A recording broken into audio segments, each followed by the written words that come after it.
case letter job description. Okay, so there you go. This time this bar chart has its percentages along the vertical axis. Okay, so they're pretty simple then, particular types of bar charts. Let's have a look at a different type of bar chart where maybe we have clusters of bars. Okay, what we do is we go to graphs, legacy dialogues, bar chart. We'll choose a cluster chart.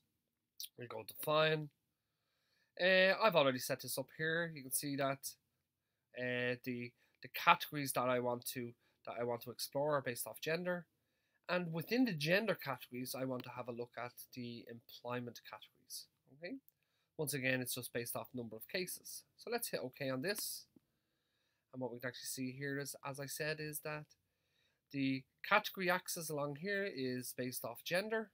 And within a specific gender level, we have the clusters, which is based off employment category. What's quite obvious here is that the females, there are no custodial female custodial officers within this organization, whereas there are male custodial officers.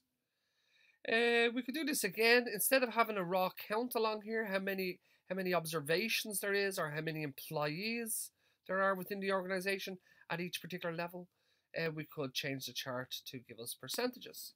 So once again, we'll go with clustered, define, percentage of cases. We hit OK. And what we have this time is we have, well, okay, let's see what's actually happening here. Okay. So this is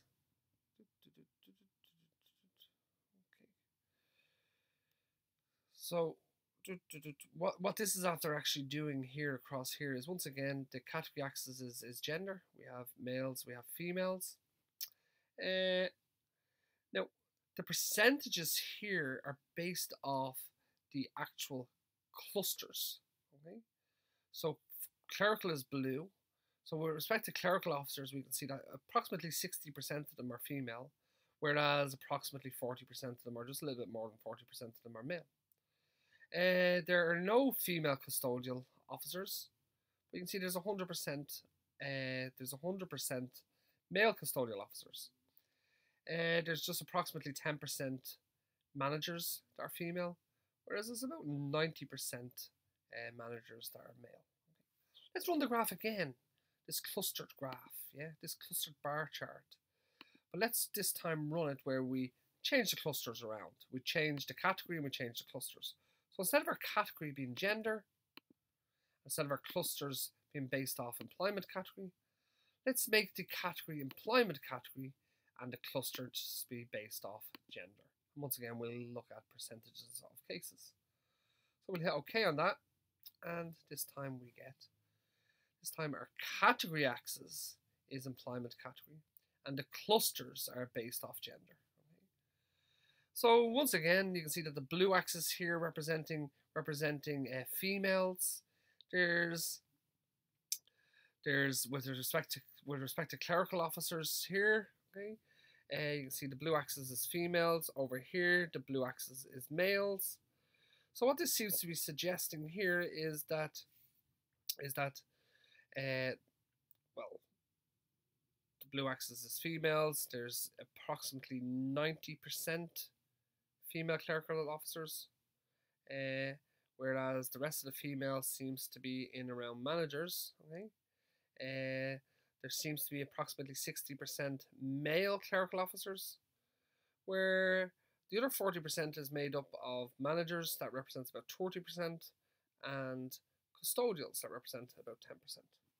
Okay guys, the final type of bar chart that we can actually generate is a bar chart that is defined to be a stacked bar chart.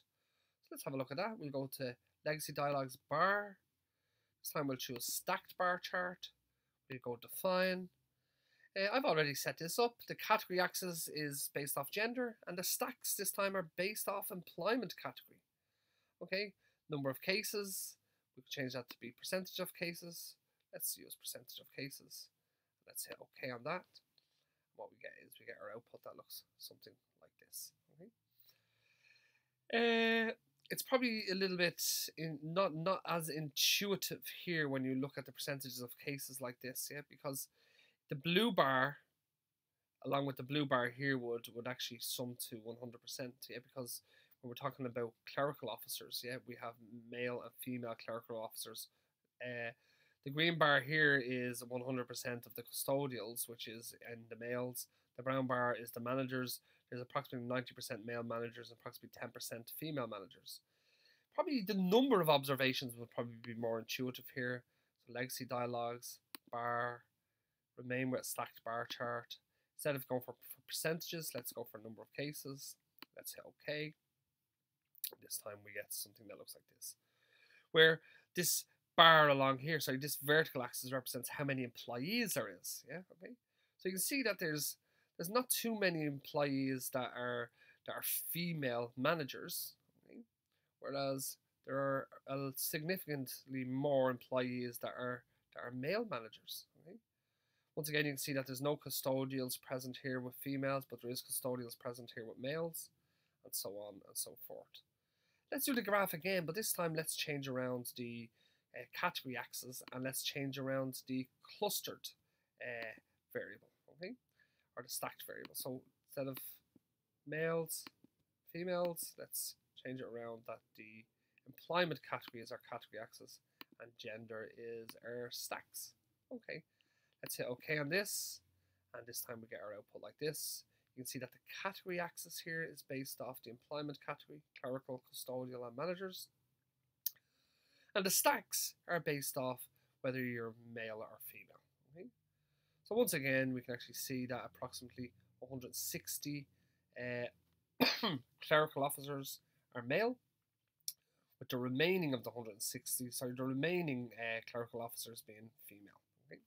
So guys, I hope this was some way intuitive and will allow you to generate many different types of bar charts within IBM SPSS Statistics. And once again, guys, this was Jonathan Lambert with the Mathematics Development and Support Service at the National College of